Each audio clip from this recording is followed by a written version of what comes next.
Bem-vindos de volta, pessoal, ao Neutrality Studies. Hoje, mais uma vez, com um episódio sobre a Armênia. Eu estou aqui com o Mikhail Darbinian. Mikhail, seja bem-vindo. Obrigado pelo convite, Pascal. Obrigado por participar com a gente. E Mikhail, você tem um perfil interessante porque você foi diplomata americano. Você pode contar um pouco sobre a sua trajetória?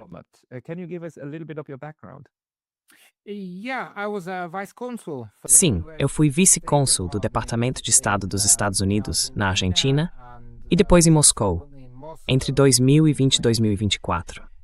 No fim de 2024, eu ainda estava no serviço consular, ou seja, no serviço diplomático. Consegui fazer muita coisa e ganhei bastante experiência com isso. E agora você está na Armênia. E sua origem étnica também é armênia. É, exatamente.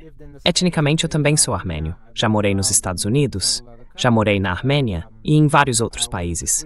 A gente se mudou para cá em família para viver num lugar menor, menos cosmopolita, menos metropolitano, se comparado a Los Angeles, Moscou ou Buenos Aires.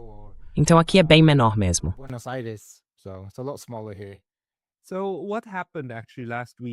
Então, o que realmente aconteceu no fim de semana passado nessas eleições? A gente já tinha ouvido antes que houve problemas em grande escala antes da votação, prisões em massa de figuras da oposição, pessoas importantes da oposição. E depois, durante as eleições, também houve irregularidades.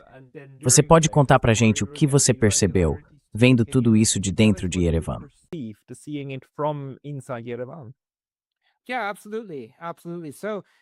Sim, com certeza. As eleições aconteceram no dia 7 de junho. Foram eleições parlamentares, com o partido governista, que está no poder desde 2018, tentando manter o primeiro-ministro Nikol Pashinyan e estender seus 8 anos de governo. Ao longo dos anos, conforme a popularidade dele foi caindo, as práticas autoritárias aumentaram, especialmente depois da perda de Nagorno-Karabakh, de várias outras derrotas e, enfim, de diferentes fracassos. Por exemplo, a taxa de pobreza na Armênia ainda em 20%.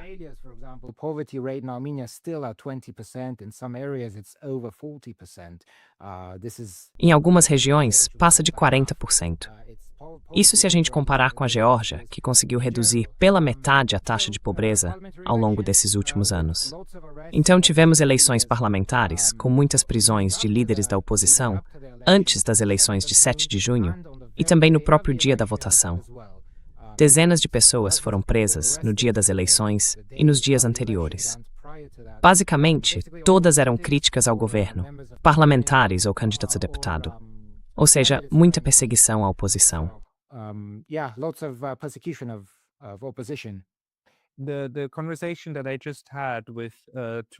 A conversa que eu acabei de ter com 2 cineastas e jornalistas da Armênia, eles me contaram que na noite da eleição houve várias irregularidades.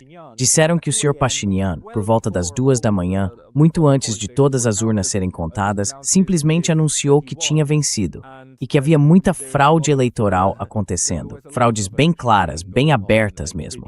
O que foi que você viu?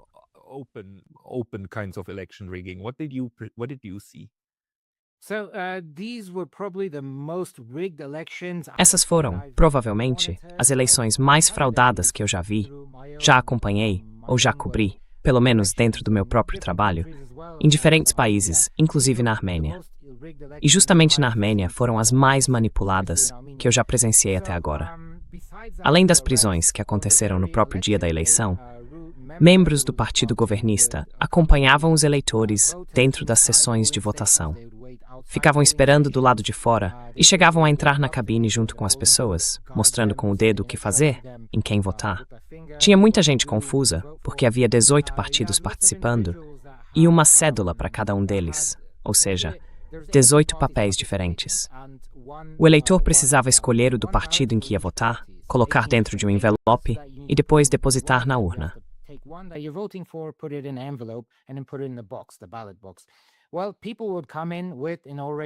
Bom, as pessoas chegavam com um envelope já lacrado do partido governista, o número 16.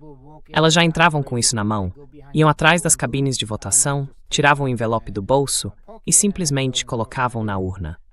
Principalmente idosos, por exemplo, ou pessoas que não têm muita familiaridade com o processo de votação. A participação foi de cerca de 58%, o que é razoável. Não é o maior índice, mas também não é o menor da história da Armênia. Mas também havia recrutas, jovens do serviço militar, rapazes de 18 anos, em vários locais de votação, que foram autorizados a votar. Em uma das áreas, deixaram um grupo deles entrar, talvez uns 40, 30, 50 rapazes, e eles votaram 2 minutos antes do fechamento das urnas.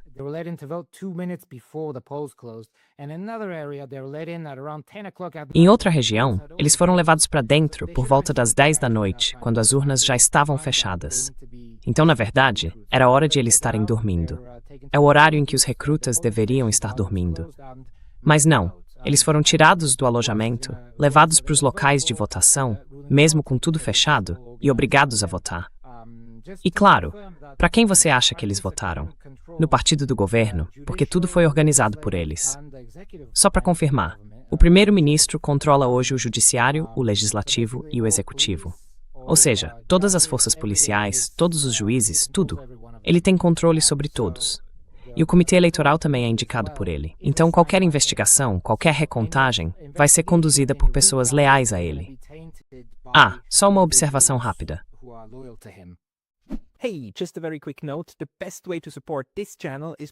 A melhor forma de apoiar o canal é se inscrevendo no meu Substack gratuito. Você também pode ajudar com uma assinatura paga por lá ou comprar alguns dos nossos novos produtos em neutralitystudies.com. Os links estão aqui embaixo. Te vejo por lá. E enquanto a gente conversa hoje, no dia 13 de junho, ainda estamos esperando, de acordo com as informações que eu tenho, o resultado que deve sair amanhã, para saber se um dos pequenos partidos de oposição vai conseguir ou não ultrapassar o mínimo de 4%, ou se vai ser excluído. Nesse caso, os votos seriam redistribuídos e o Sr. Pashinyan acabaria ganhando uma supermaioria no parlamento. É isso mesmo?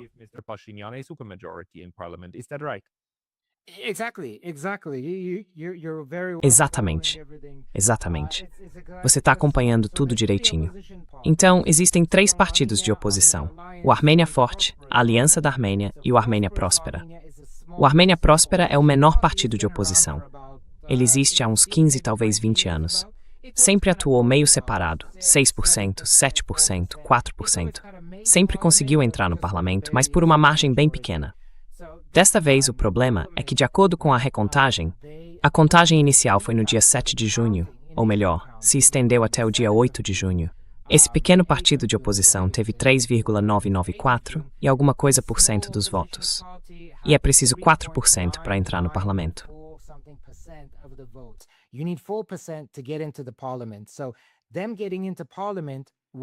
Então, a entrada deles no parlamento mudaria a distribuição das cadeiras e, na prática, limitaria o partido governista em algumas votações.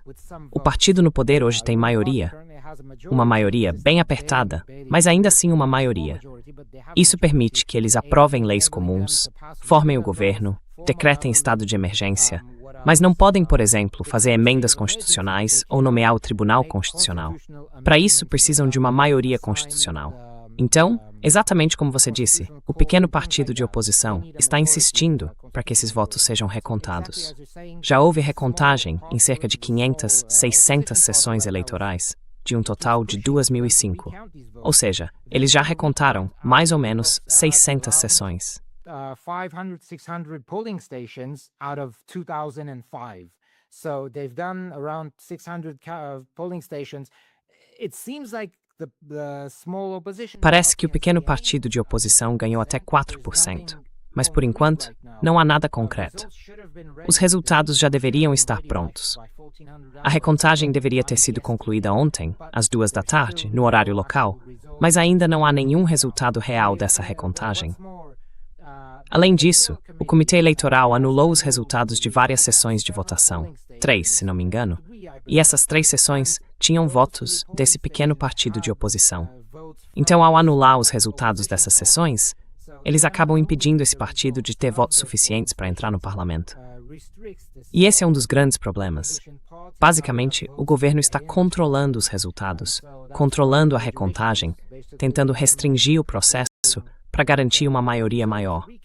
They're trying to restrict it so they get a bigger majority. Então, onde isso nos deixa dentro da Armênia? Quer dizer, pelo que eu entendi da conversa anterior, as pesquisas de boca de urna indicam que o partido do governo teria conseguido realisticamente algo em torno de 30% das cadeiras. Mais ou menos por aí, digamos um terço. O que ainda o tornaria o maior partido, mas bem distante dos 49% mais ou menos que eles estão proclamando agora. E claro, bem longe da supermaioria que eles gostariam de ter. Além disso, isso abriria espaço para que outros partidos formassem um governo de coalizão e, de fato, houvesse uma mudança de governo. Agora, o que isso significa para a população em geral na Armênia? A situação está piorando? A Armênia tem cerca de 2,5 milhões de habitantes, certo? Ou 3, aproximadamente um pouco menos de 3. Um pouco menos de 3. Então, o que isso representa para a população em geral? Não há uma frustração generalizada no país neste momento.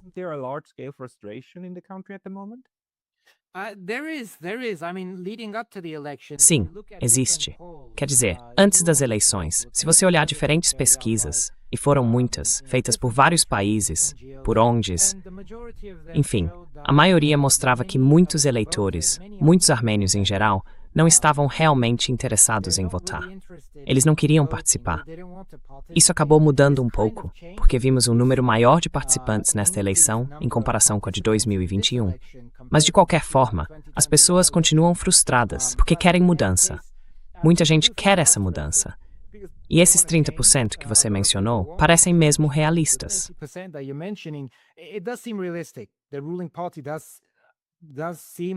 O partido no poder realmente parece que pode conseguir uns 30% dos votos. Mas claro, com todas as táticas que eles usaram, levar gente de ônibus, fazer pessoas votarem 2 vezes, tirar nomes das listas. Por exemplo, quando você vai votar, precisa marcar o seu nome. Eles estão tirando nomes dessas listas. Ou então, o nome da pessoa já aparece assinado, como se ela já tivesse votado. Teve gente que chegou na sessão eleitoral e viu, ué, quem assinou meu nome aqui? Eu não assinei nada. E esse tipo de tática, basicamente, chance é da oposição de votar.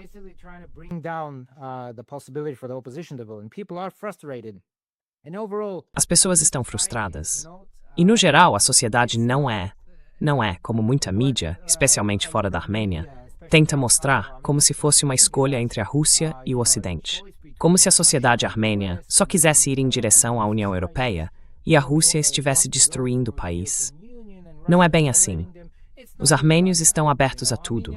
Eles querem boas relações tanto com a Rússia quanto com a União Europeia, como sempre foi. Havia um equilíbrio, mas agora parece que o governo está tentando, empurrar o país à força para dentro dessa confrontação geopolítica. E é algo que o povo não quer.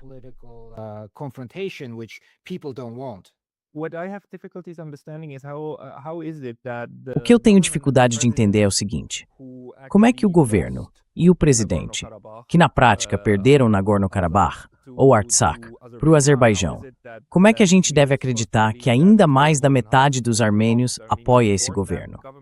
Mas se a gente disser que algo em torno de um terço é mais realista, por que ele ainda tem esse nível de popularidade, mesmo depois do que aconteceu em Nagorno-Karabakh e dos 100 mil refugiados que isso gerou? Pessoas expulsas de suas casas e levadas para a Armênia continental. E além disso, a gente viu que ele chegou a falar muito mal dessas pessoas que foram forçadas a sair de casa, que são cidadãos armênios. Certo? Então como é que se explica isso?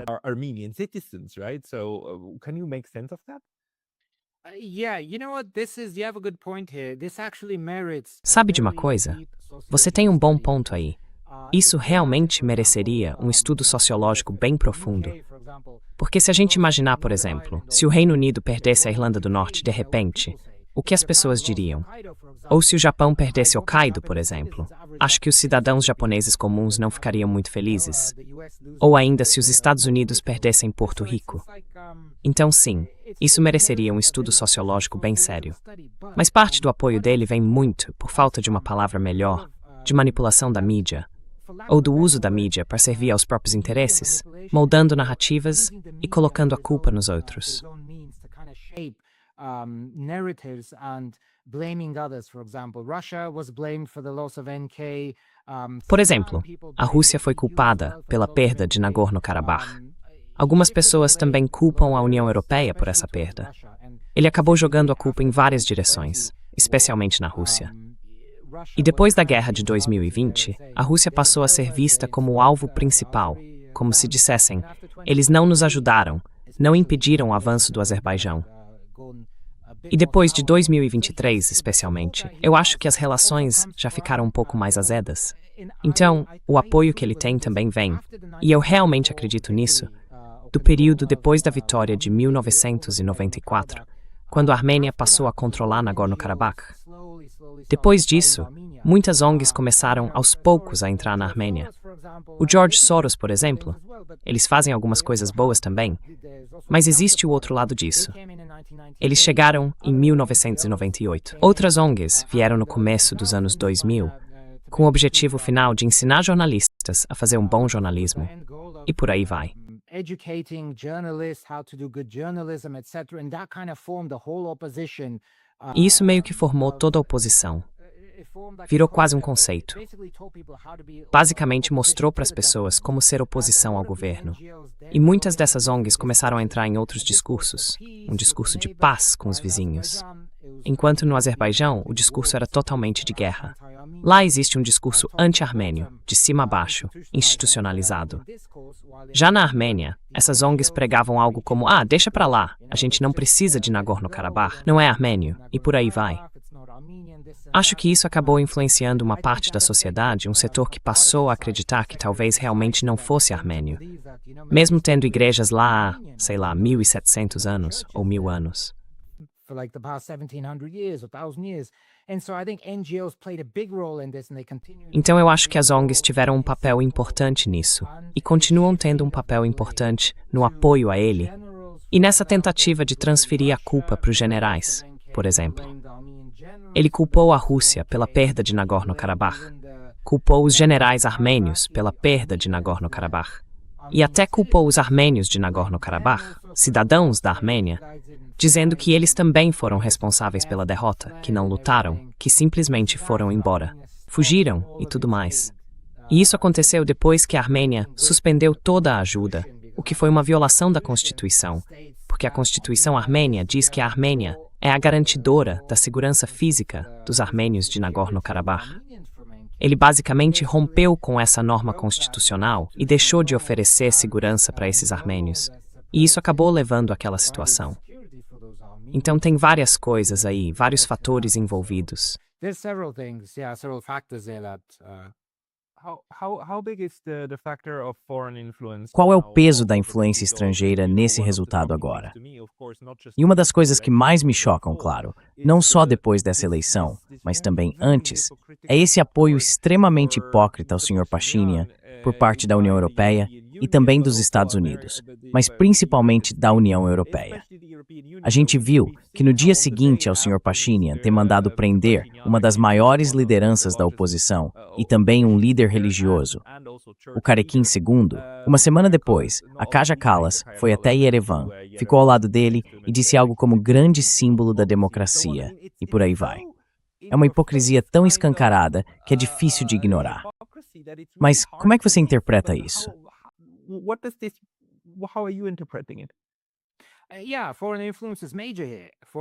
Sim, a influência estrangeira aqui é enorme, é realmente grande. E como eu mencionei, à medida que o apoio público ao primeiro-ministro foi caindo ao longo dos anos, ele passou a usar táticas cada vez mais autoritárias. E também buscou o apoio de atores estrangeiros para se manter no poder. Então ele meio que, como ex-oficial consular, eu usei muito o termo visa shopping. Mas aqui é um tipo de shopping de apoio. Visa shopping é basicamente quando a pessoa tem o visto negado em um consulado e vai tentar em outro país para ver se consegue. Pois bem, o primeiro-ministro da Armênia, fez algo parecido, só que em busca de apoio político.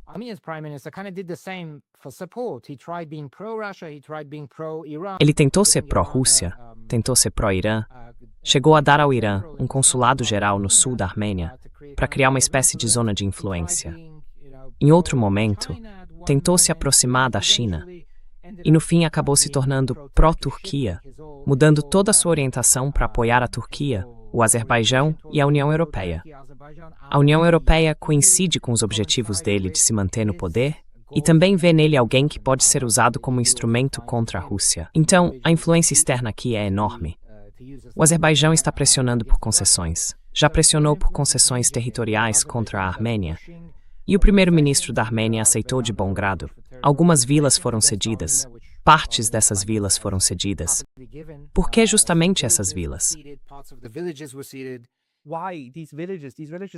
Essas vilas ficam bem dentro da Armênia. Por que os azerbaijanos estão pressionando por essas concessões? E por que ele abriria mão disso? Quero dizer, elas estão bem dentro do território armênio.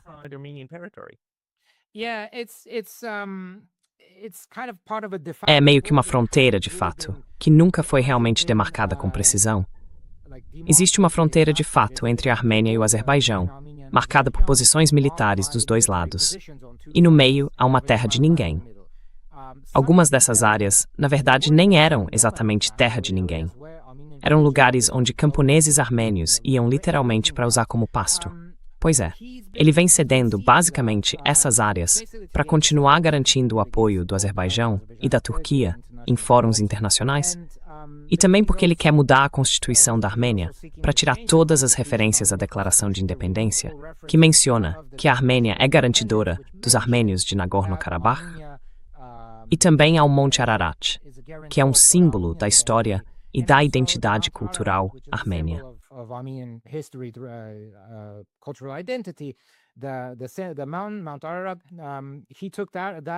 O Monte Ararat, por exemplo, ele tirou dos carimbos do passaporte. Até agora sempre fez parte dos carimbos. Você via em todo lugar. É como a Torre Eiffel, talvez, para a França, ou o Big Ben, para o Reino Unido. É um símbolo do país. E isso foi removido. Ele vem perseguindo a igreja. Começou a campanha contra a igreja, logo depois que as autoridades do Azerbaijão disseram que a igreja armênia era um grande perigo para o Cáucaso, uma ameaça séria. Disseram que o maior risco para o sul do Cáucaso era um tipo de igreja revanchista. Uma semana depois, no ano passado, ele começou a perseguição à igreja, basicamente tentando prender o líder da igreja armênia. Então tudo isso acaba coincidindo.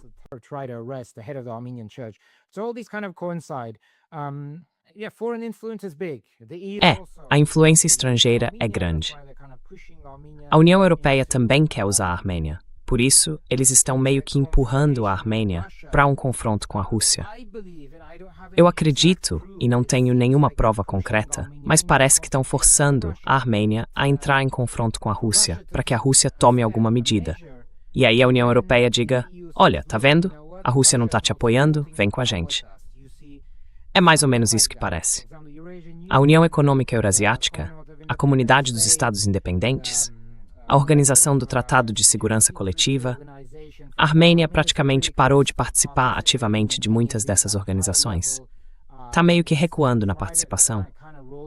Eu acho que isso vem, de certa forma, a pedido da União Europeia, para que o governo mude suas políticas e consiga apoio.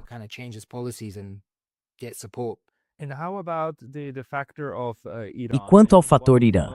Quer dizer, um dos projetos mais absurdos, na minha opinião, dos Estados Unidos é esse corredor de 50 quilômetros, o chamado corredor de Zangezur, para conectar o Azerbaijão ao enclave do Azerbaijão na Armênia e depois seguir até a Turquia.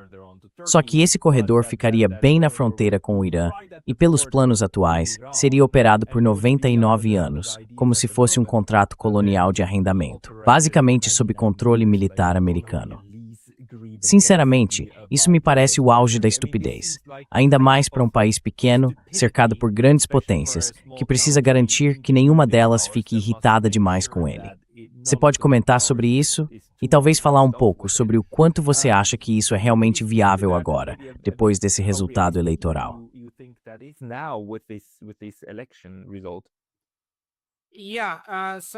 Então, basicamente, em agosto de 2025, os líderes do Azerbaijão e da Armênia assinaram um acordo de paz inicial, ou melhor, um memorando de entendimento. Quer dizer, isso não tem força vinculante, em grande parte segundo o direito internacional. ainda precisaria passar pelo parlamento deles, então não é um acordo fechado, de jeito nenhum. Mas o fato é que isso já está lá agora, sim. That thing is there now, yeah. Yeah. So after that, they developed further Depois disso, documents, eles desenvolveram mais documentos a partir disso e de fato chegaram a um acordo que foi assinado. O Marco Rubio, no dia 26 de maio deste ano, voou de Nova Delhi para Yerevan. Ele ficou lá, o quê? 1 hora, 2 no máximo? Assinou o documento, o acordo chamado de Acordo TRIP, ou Acordo do Corredor, e saiu da Armênia. Eu acho que eles estavam com medo de que o partido no poder perdesse a maioria, então queriam garantir que isso fosse assinado antes das eleições. Foi mais ou menos 2 semanas antes da votação. E esse acordo oficialmente se chama TRIP, a Rota Trump para a Paz e Prosperidade Internacional, ou algo assim. É isso mesmo. International peace and prosperity or something. Yeah. It's a corridor that links. É um corredor que liga o Azerbaijão continental, ao seu enclave do outro lado da Armênia, o enclave de Nakhichevan, que ficou separado na época soviética. E ele faz parte do chamado Corredor do Meio. Então, o que existe ali através do Cáucaso é uma série de infraestruturas construídas depois da queda da União Soviética, que conectam o Mar Cáspio ao Mar Negro. Esse conjunto é o Corredor do Meio. Há vários oleodutos e gasodutos. Um exemplo é o Baku-Tbilisi-Ceyhan, um oleoduto, ou seja, é uma rede de estradas, ferrovias e dutos de gás e petróleo que vão do Cáspio até o Mar Negro. E o que a Armênia representa é uma terceira rota nessa região, porque hoje o Corredor do Meio, no lado do Mar Negro, tem 2 portos na Geórgia.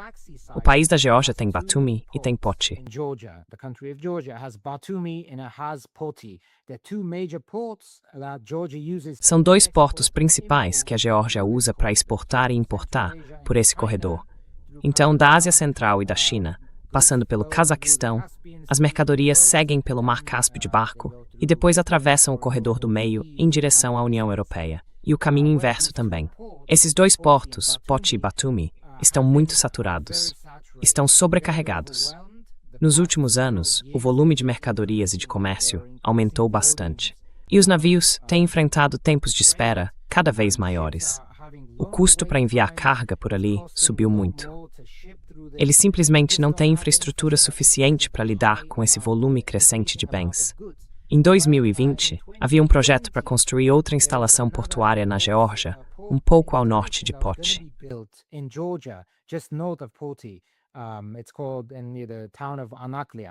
É uma cidade chamada Anaklia.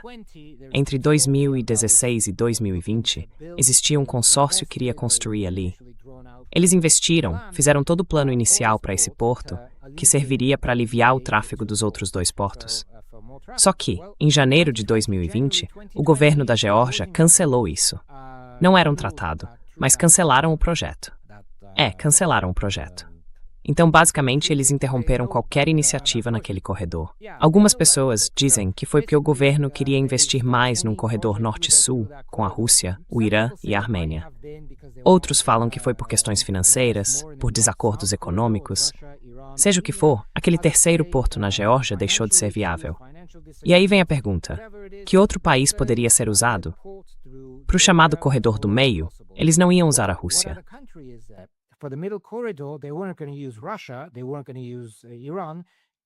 Eles não iam usar o Irã. A Armênia era o único país ali. Nesse mesmo ano, em 2020, aconteceu o conflito de Nagorno-Karabakh, a chamada Guerra de 44 Dias de 2020, naquele pequeno território que faz fronteira tanto com o Irã quanto com a Armênia. Pois bem, o que aconteceu foi que os principais avanços militares do Azerbaijão foram justamente ao longo da fronteira iraniana, em direção à fronteira armênia. Então, basicamente, eles conquistaram e tomaram todo aquele território dentro do estado de fato de Nagorno-Karabakh até a fronteira com a Armênia, garantindo assim a possibilidade de um futuro corredor. E isso foi em 2020. Aí você avança para 2025, 2026. O acordo já está praticamente firmado. E agora os Estados Unidos estão usando a Armênia como uma zona de trânsito.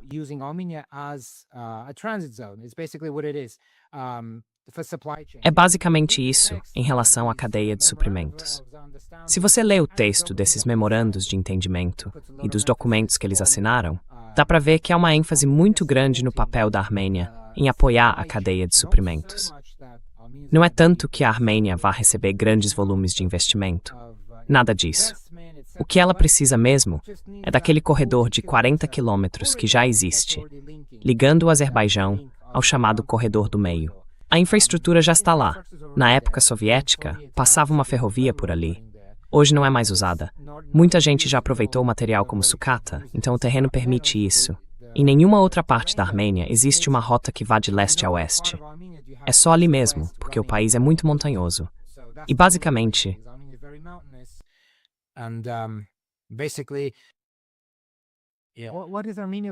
O que a Armênia vai ganhar com isso? Especialmente se for um contrato de arrendamento de 99 anos para os Estados Unidos. Quer dizer, isso significa que vocês vão ter todo o movimento, mas sem o comércio. É como se tudo só passasse pela Armênia, sem ficar nada aí. olha, o que acontece é o seguinte: se você observar as taxas de trânsito localmente dentro do país, o projeto está sendo vendido como algo que vai tirar a Armênia da pobreza, que vai levar a Armênia para o século XXI. Mas, se a gente olhar de verdade, o que ele vai trazer mesmo são as taxas de trânsito. É isso que ele vai gerar. Se você comparar com as taxas de trânsito de ferrovias e rodovias, por exemplo, no Cazaquistão e em países vizinhos, a receita total de trânsito do Cazaquistão representa mais ou menos 2% do orçamento. No caso do Azerbaijão, dá cerca de 1,5% do orçamento. Esses são números aproximados de 2024, 2025, do orçamento do governo. Quer dizer, não estamos falando da renda total. Desculpa. Da renda total. Do PIB. Certo, tudo bem.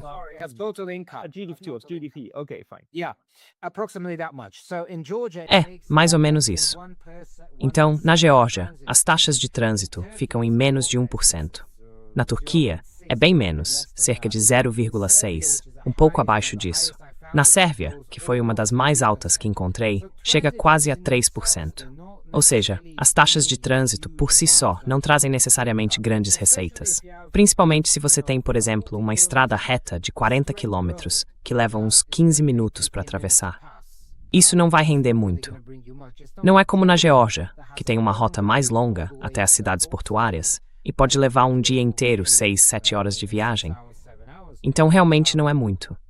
O ponto é que isso está ancorando a Armênia dentro de todo esse quadro que envolve Turquia, Azerbaijão e a própria Armênia agora, e também garantindo que ela faça parte de um projeto dos Estados Unidos para a Ásia Central. É uma forma de manter a Armênia dentro dessa rota. Então, não dá para de repente mudar tudo e dizer, quero sair dessa rota, e por aí vai.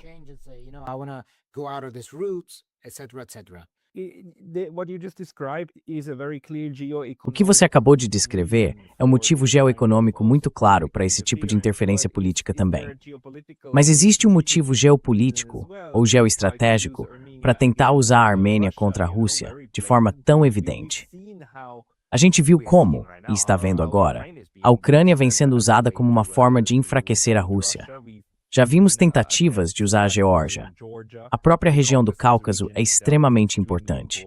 Na sua opinião, quais seriam, talvez não exatamente os planos, mas as tentativas dos governos ocidentais em relação à Armênia?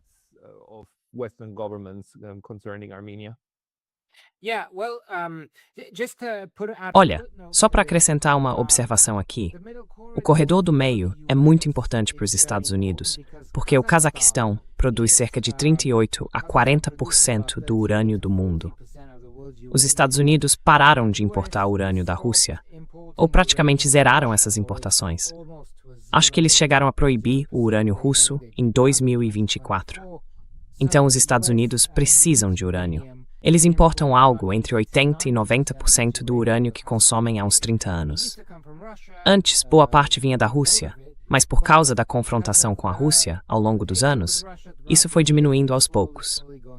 Enquanto isso, a partir de 2010, o Cazaquistão aumentou a produção de urânio. E hoje, o Cazaquistão representa, eu diria, algo entre 15% e 20% das importações de urânio dos Estados Unidos. Last year, President Trump as well mentioned that No ano passado, o presidente Trump também mencionou que quer diversificar as importações de urânio. Ele quer modernizar todo o setor de energia nuclear nos Estados Unidos. Então esse é um dos pontos principais. E além disso, eu acho que isso é fundamental. No ano passado, em abril, se não me engano, uma organização geológica independente descobriu minerais de terras raras no Cazaquistão, em uma quantidade capaz de transformar o país no terceiro maior produtor de terras raras do mundo, depois da China e dos Estados Unidos. Então, se essa pesquisa for verdadeira, e eu acredito que seja, porque me parece que os Estados Unidos estão acelerando esse corredor, eu acho que os Estados Unidos e o presidente Trump, que está realmente muito interessado nessas terras raras, já enxergam esse potencial no Cazaquistão. I think he sees that already in Kazakhstan, and he wants to. It's one of his aims to get. E ele quer, um dos objetivos dele, é garantir um fornecimento seguro de terras raras do Cazaquistão. O Cazaquistão também tem muitos minerais críticos que os Estados Unidos também estão buscando. E é um país que ainda tem muito espaço para se desenvolver. Então aí está o interesse dos Estados Unidos. E claro, isso cria o corredor leste-oeste para os americanos. Para a União Europeia, como você mencionou, há uma grande confrontação. A elite europeia ainda apoia, por inércia, o esforço de guerra na Ucrânia, certo? Mesmo sem mudanças significativas no campo de batalha, além dos avanços lentos da Rússia, a Rússia continua avançando. Devagar, mas avançando. E só para acrescentar, eu acho que esse ritmo lento é intencional, porque a Rússia quer tornar essa operação militar sustentável.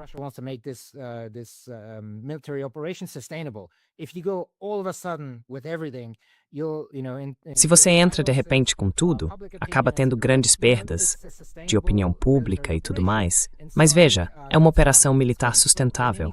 Então, eu acho que é por isso que está indo devagar. De qualquer forma, a Ucrânia e a União Europeia não conseguem realmente mudar nada nas linhas de frente.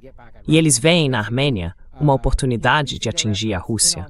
Basicamente, ao aumentar seus esforços na Armênia contra a Rússia, eles obrigam Moscou a desviar recursos diplomáticos, de inteligência ou de outro tipo para lá, para tentar conter a influência europeia. Então eu acho que eles estão tentando... Faz parte de toda essa confrontação com a Rússia, usando a Armênia como uma forma de pressão contra ela.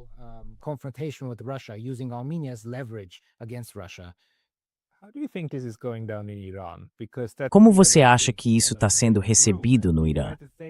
Porque esse é o outro grande elefante na sala. E os Estados Unidos estão nesse momento basicamente perdendo uma guerra enorme contra o Irã. Quer dizer, a gente ainda está esperando para ver se eles vão ou não assinar, nesse fim de semana, um plano de 14 pontos, que se for verdade, é praticamente uma rendição dos Estados Unidos. E o Irã está lá. O Irã está realmente presente no Golfo. A região do Golfo agora ganhou um peso muito maior. E eu não consigo imaginar que a região do Cáucaso não seja algo que também preocupe eles. Quer dizer, toda aquela área ao norte, em torno de Tbilisi, é território azeri, etnicamente falando, e também há minorias armênias. Ou seja, a Armênia deve estar na cabeça dos iranianos também. O que você sabe sobre esse elefante?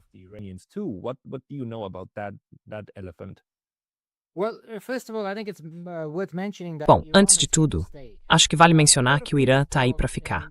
Muita gente achava, e alguns no Ocidente ou em outros países até apoiavam, sabe, movimentos separatistas, ou que pareciam ser movimentos culturais separatistas dentro do Irã.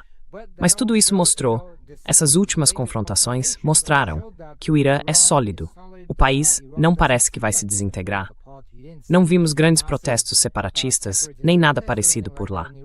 Então, eu acho que foi um erro de cálculo, ou uma má avaliação, de alguns que estão em confronto com o Irã. Se você tivesse me perguntado isso, por exemplo, há 10 ou 15 anos, eu teria dito que o Irã, bom, tinha meio que perdido sua influência no sul do Cáucaso, o que de certa forma era verdade naquela época.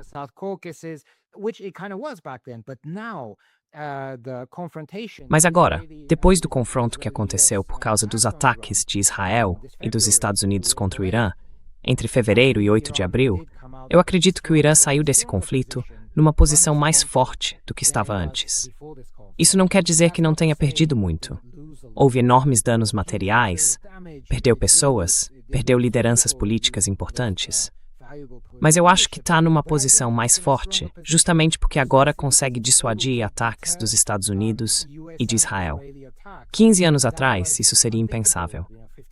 E com a possibilidade de presença americana nesse corredor que a gente mencionou, no sul da Armênia, parte do chamado Corredor do Meio, corredor comercial, na prática, 74% dele vai ficar sob o controle dos Estados Unidos.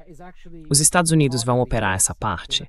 Tem direitos específicos, direitos exclusivos de operação, e isso fica bem na fronteira com o Irã.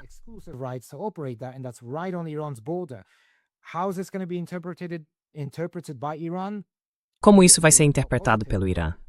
Obviamente, não de forma positiva. Eu realmente não sei dizer. Não sei que tipo de medidas o Irã pode tomar, porque os povos iraniano e armênio, de modo geral, têm uma relação muito boa. Não há praticamente nenhum problema entre eles. Eles se respeitam. E o governo iraniano também sempre manteve boas relações com a Armênia. Então é difícil prever. Eu não sei o que o Irã vai fazer, mas isso pode acabar afetando as relações bilaterais, especialmente por outro motivo. Em 2024, a imprensa noticiou que a Armênia teria comprado cerca de 500 milhões em armas do Irã.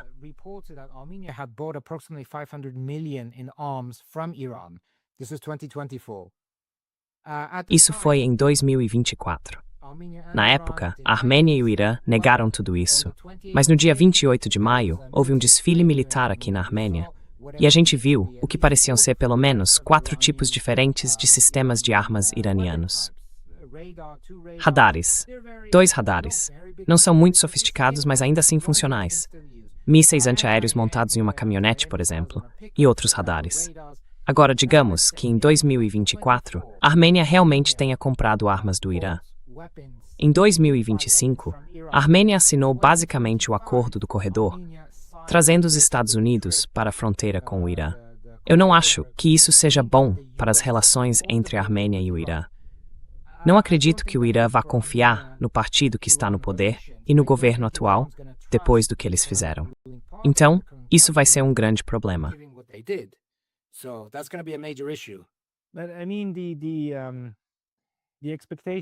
Olha, a expectativa no meu canto da internet é que os Estados Unidos e a União Europeia tentem usar a Armênia como uma ferramenta para que todos nós possamos lutar contra a Rússia e contra o Irã. E nesse processo, basicamente vender a Armênia, talvez não oficialmente, mas talvez até trabalhar ativamente para desmontar a Armênia como uma nação soberana. Que credibilidade você dá a esse tipo de visão? How much credence do you put into such depictions? Bom, a situação da Armênia agora é parecida com a da Geórgia, da Ucrânia e da Moldávia. Quer dizer, lamento dizer, mas é assim mesmo. Basicamente, esses países foram arrastados para um confronto entre o Oriente e o Ocidente. Muitas ONGs ocidentais também estão envolvidas nisso. Estão surgindo várias novas narrativas. Então, é possível, sim, é possível. Como isso vai se desenrolar, eu não sei, porque, de novo, a sociedade armênia não é necessariamente pró-União Europeia, nem abertamente pró-Rússia. A sociedade armênia aceita bem a Rússia e também as nações europeias. Não as elites europeias, mas países como França, Alemanha, Itália, Grécia. Tem armênios vivendo na Grécia, tem armênios vivendo na França. Então eu acho que por causa desse caráter mais cosmopolita do povo armênio, eles acabam aceitando todos esses lados.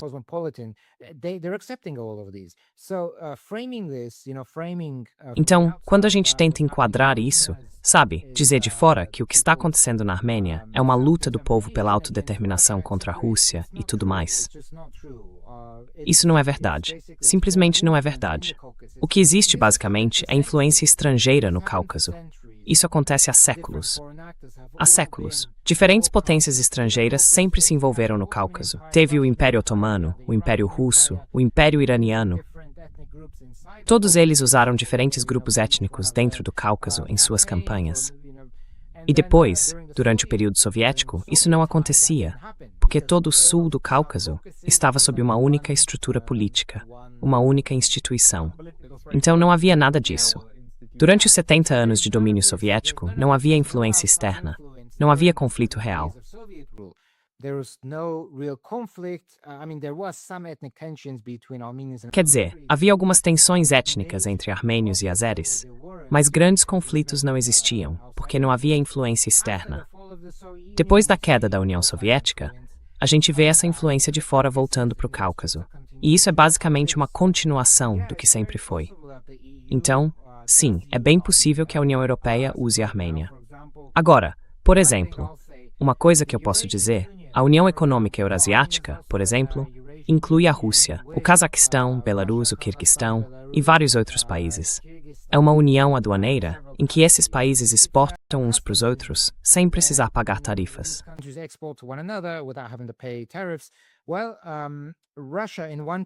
Bom, a Rússia, em um caso, parou de importar peixe, truta da Armênia. E sabe, parte da sociedade armênia começou a reclamar, dizendo, olha o que a Rússia está fazendo, e por aí vai. Mas você sabe por que eles interromperam todas essas importações de peixe? Basicamente porque a Armênia estava comprando peixe da Noruega, colocando certificados como se fosse peixe armênio e depois revendendo para o mercado russo. O que aconteceu foi o seguinte. No site ssb.nu, que é o Instituto Oficial de Estatísticas da Noruega, dá para ver os números. Em 2023, 6 toneladas de truta exportadas da Noruega para a Armênia. Em 2024, 2.224 toneladas exportadas da Noruega para a Armênia.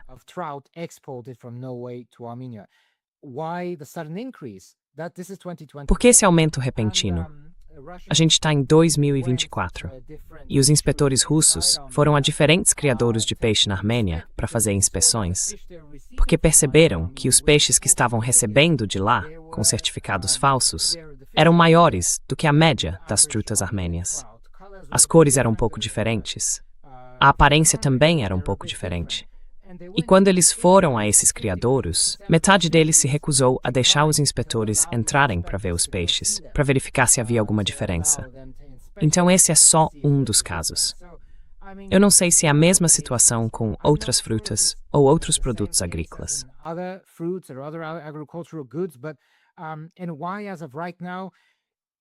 E por que agora exatamente? Bom, eu acho que, por exemplo, no caso do peixe, as alfândegas russas demoram um pouco até que isso realmente apareça, até que chegue lá em cima, no topo. E olha, se a Armênia está basicamente buscando uma união aduaneira diferente, ela está rompendo o compromisso com outra união aduaneira e, na prática, está colocando em dúvida toda a estrutura dessa união.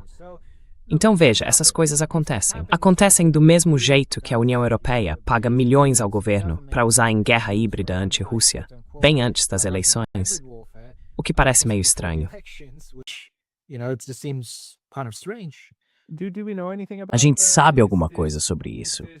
Isso é simplesmente uma interferência eleitoral vinda de fora, da parte da União Europeia?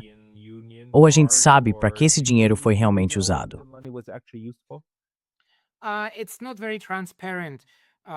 Não é muito transparente. Olha, vou ser sincero com você. Eu não vi grandes ONGs russas, nem interferência russa. Não vi nada disso. Tem uma ONG russa aqui, de caráter humanitário, mas não é nada muito grande. Muita gente nem sabe que ela existe. Eles vão até os vilarejos, distribuem alguns produtos, mas é só isso. E talvez existam mais umas 2 ONGs pequenas, voltadas para veteranos da Segunda Guerra ou veteranos soviéticos. Então, sinceramente, eu acho que a influência russa, ou a presença russa na Armênia, nesse sentido é nula. É praticamente nada. Eu nunca vi nada disso. E eu acompanho a mídia, acompanho todos os tipos de redes sociais. Eu tô lá, no meio do povo também.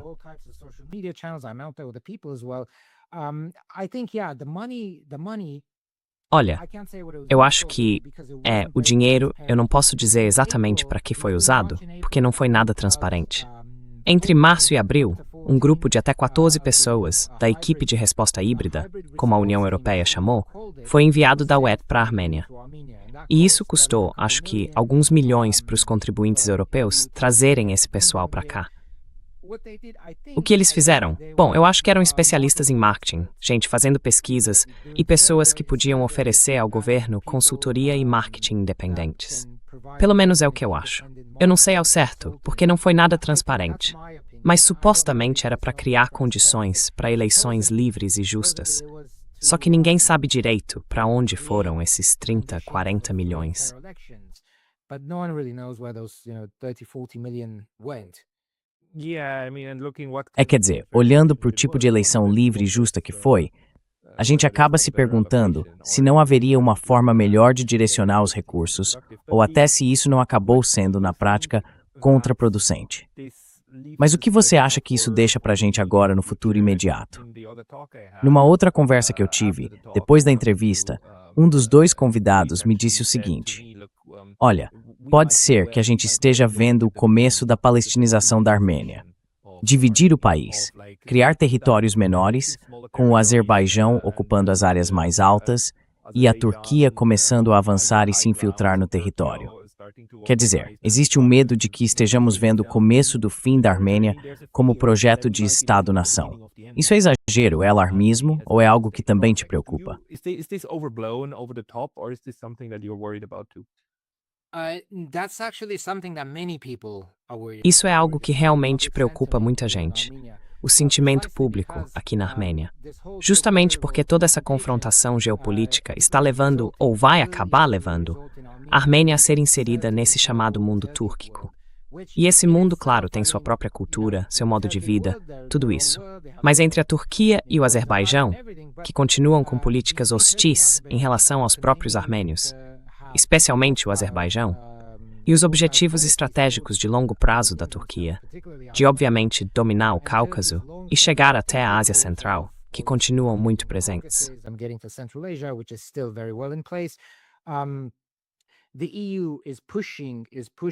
A União Europeia está pressionando pela normalização entre a Armênia e esses dois países, abrindo as fronteiras entre eles. E claro, abrir fronteiras sempre parece algo positivo. Facilita o comércio, a circulação de pessoas. Mas na prática, isso vai significar uma enxurrada de capital e empresas turcas entrando no mercado armênio, comprando imóveis e levando pequenas lojas e negócios locais à falência, porque eles não vão conseguir competir com empresas turcas maiores e mais experientes.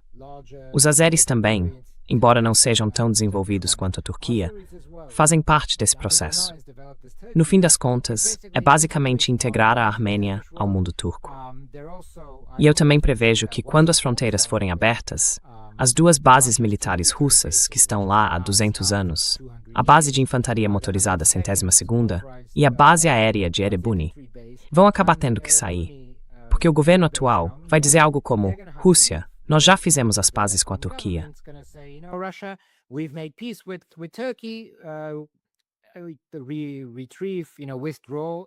Retirem, sabe? Retirem seus guardas de fronteira, porque os guardas russos também estão do lado turco, ou na fronteira com a Turquia. Tirem suas bases militares e seus guardas de fronteira. A gente não precisa mais de vocês. E depois disso, vai ser domínio total de Ankara ali. E quanto à desintegração cultural, é exatamente o que o governo atual está fazendo, sabe? Eliminando todos os elementos culturais, reduzindo a importância da cultura, perseguindo a igreja. Então, é isso. Muita gente acredita que o país vai acabar se tornando algo como uma palestinização ou ucranianização. São conceitos diferentes, claro, mas no fim das contas, é um país sem soberania. E, na verdade, hoje ele já quase não tem soberania nenhuma. Está na posição mais fraca que já teve.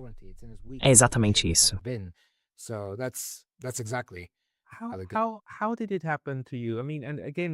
Como isso aconteceu com você? Quer dizer, de novo, a Armênia passou por várias rodadas de eleições e tudo mais, mas me parece que o Sr. Pashinyan realmente conseguiu empurrar o país para uma direção que já tem muito pouco a ver com soberania nacional. Digo, assinar a entrega de uma parte do território do Estado, que foi reivindicada por tanto tempo, é algo enorme. Veja o caso do Japão e da China. Eles disputam ilhotas minúsculas, mas jamais abririam mão da reivindicação. Esse é o ponto. Você nunca abre mão da reivindicação, porque isso é obviamente vantajoso no futuro para sua estratégia de negociação. E agora a gente vê um governo armênio que faz exatamente isso, que continua cedendo cada vez mais a pressões externas e a novas tomadas de território. E o truque nesse sentido também é uma forma de apropriação de terras por potências de fora. Como é que algo assim passa no processo político da Armênia?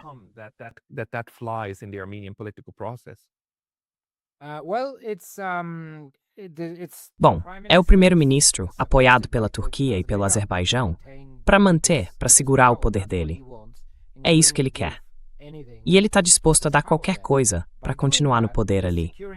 Fazendo isso, ele se garante com os Estados Unidos por causa do corredor, se garante com os azeres, se garante com a União Europeia, indo contra a Rússia, e se garante com a Turquia, no campo cultural, tirando, por exemplo, o Monte Ararat, e aos poucos, desfazendo a identidade cultural armênia.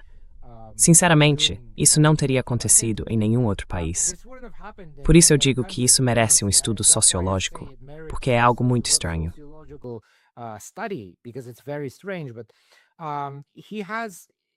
Mas ele, lá em 2008, quando houve agitação civil por toda parte, em parte por causa do primeiro-ministro e dos protestos daquele ano, foi quando ele realmente se mostrou. Ele gritou para o povo. Estava gritando, precisamos limpar a capital, Yerevan, dessa escória armênia de Karabakh. Então já naquela época, ele era anti-armênio, anti-Artsakh. Quer dizer, em Nagorno-Karabakh vivem armênios. Eles têm o próprio dialeto, mas, assim como em qualquer outra região da Armênia, todos têm seus dialetos. Só que por algum motivo esse cara era muito contra esse tipo de gente. E ele chegou ao poder por meio de ONGs, na verdade.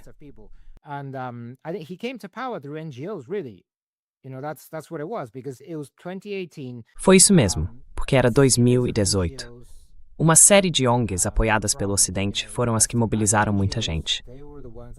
E como uma espécie de prova disso, os estados pós-soviéticos não costumam se mobilizar sozinhos, especialmente os menores, como a Armênia, a Geórgia ou o Quirguistão.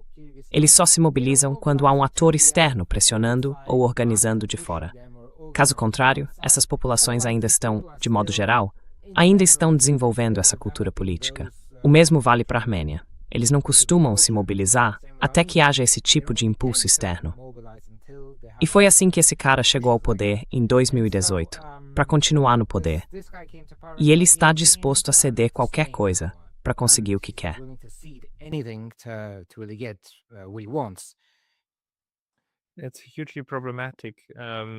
Isso é extremamente problemático para você, como ex-diplomata dos Estados Unidos. Como você avalia o papel dos Estados Unidos nisso? Porque, de certa forma, a Armênia, por que os Estados Unidos precisam estar lá? Quer dizer, tudo bem, tem as terras raras, o urânio, claro, os aspectos econômicos, sem dúvida. Mas do ponto de vista militar, pelo que eu entendo, seriam as Forças Armadas Americanas, ou pelo menos empresas contratadas pelo setor militar, que garantiriam a segurança e conseguiriam direitos de base no país. Isso não é uma interferência escancarada em assuntos estrangeiros.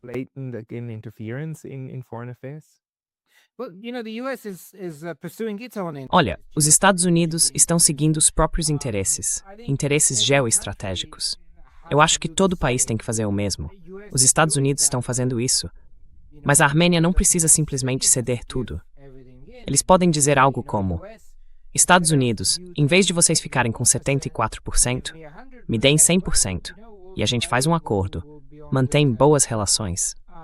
Mas no fim das contas, os Estados Unidos estão fazendo o que fariam de qualquer jeito, como muitos outros países fariam. Cada país precisa seguir seus próprios interesses nacionais. Não dá para ficar se preocupando com os outros. A Armênia não está fazendo isso.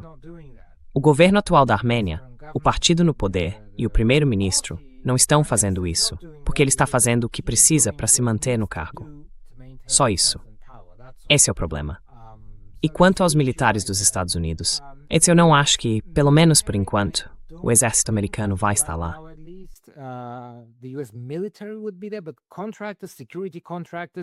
Mas empresas contratadas, empresas de segurança, isso é bem possível. E tem outro ponto aqui. Fica na fronteira com o Irã. Então, além dos Estados Unidos, quem mais teria interesse? Empresas israelenses teriam interesse ali. Quer dizer, se eu fosse Israel, eu gostaria de colocar uma empresa militar contratada bem na fronteira da Armênia. Por que não? Finalmente seria possível fazer isso. Mas é aí que está o problema. Isso cria muita tensão numa área onde não precisaria haver tensão. Todo país precisa seguir ou defender seus próprios interesses nacionais. Os Estados Unidos fazem isso, e já fazem há muito tempo. Países mais fracos, infelizmente, não têm muito o que dizer, mas ainda podem ter algum poder de dissuasão se não romperem laços com outros países.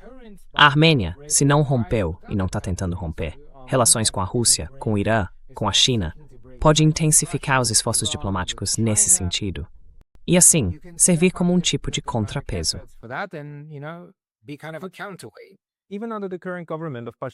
Mesmo sob o atual governo do Pashinyan, você acha que a Armênia vai manter suas relações comerciais e de outros tipos com a Rússia e o Irã? Ou você acha que eles vão sacrificar isso também em nome de, digamos, serem bons alunos da Aliança Ocidental?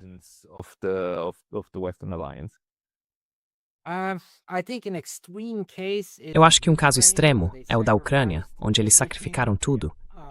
E sem recompensar as próximas gerações. É um exemplo muito, muito triste. Mas sim, esse aí é um exemplo extremo. Outro pode ser a Geórgia. Mas a Geórgia mudou de rumo. Sim, aconteceu. E agora o país está tentando, de forma bem clara, deixar de ser um peão, né? Está tentando realmente acompanhar de perto o setor das ONGs e agir de maneira neutra entre as potências. Mas a Armênia parece estar indo no sentido oposto.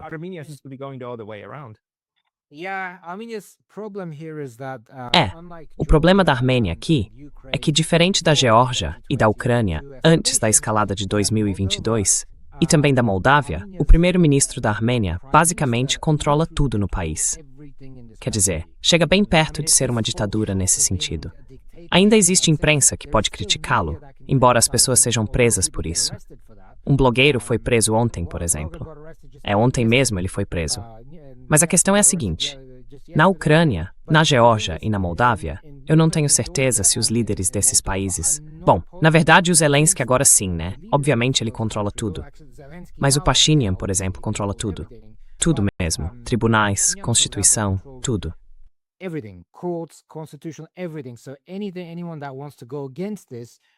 Então, qualquer pessoa que tente ir contra isso acaba sendo presa ou detida. Já foram mais de 300 pessoas presas ou detidas desde o ano passado. E isso ainda continua. Simplesmente não dá para se manifestar contra isso. E eu acho que é exatamente isso que o Ocidente, que as partes interessadas nisso, querem. Eles querem um cara que seja basicamente um ditador, controlando todos os aspectos da sociedade armênia para garantir que nada mude. Meio como Zelensky, sabe? Também apoiado pela União Europeia, apesar de todas as preocupações que existem sobre o governo dele. Acho que a Armênia pode estar indo nesse caminho. Pode piorar. Na verdade, acho que vai piorar se eles continuarem no poder. Mas é isso.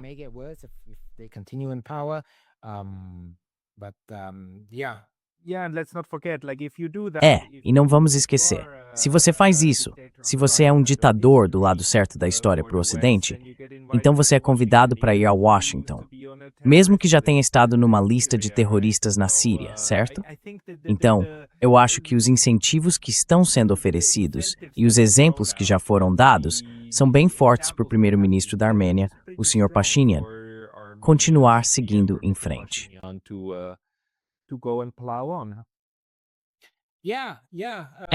Olha, eu acho que o Trump sinceramente não se importa de verdade com a Armênia em si. O que ele quer é o corredor, por causa dos próprios interesses geopolíticos dele, sabe? Armênia. Onde é mesmo? Quem é o líder? Ele nem lembrava o nome do primeiro-ministro no começo deste ano, ou acho que foi no ano passado. Então, quer dizer, isso mostra como a Armênia em si é vista como algo sem importância. O que interessa é o território. E ter homens fortes ali para controlar, só isso. Mas é basicamente isso. E se por algum motivo a oposição for detida, o que é possível, ela pode acabar ficando presa de forma permanente depois das eleições.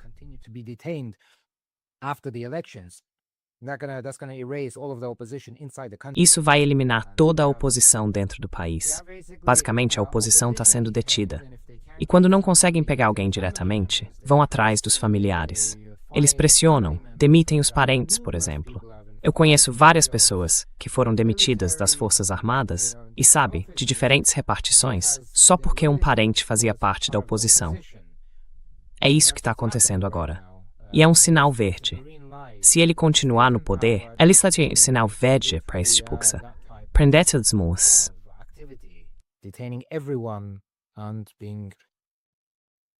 It's a very dangerous position. É uma situação muito perigosa para o país, mas a gente não pode mudar isso. Então vamos continuar analisando. E essa foi uma exposição muito boa e útil, especialmente quando olhamos também para o Irã e para o Cazaquistão, pelo que recebemos de lá. Mikhail, muito obrigado por isso. Para quem quiser te acompanhar ou ler mais sobre o que você faz, onde deve ir?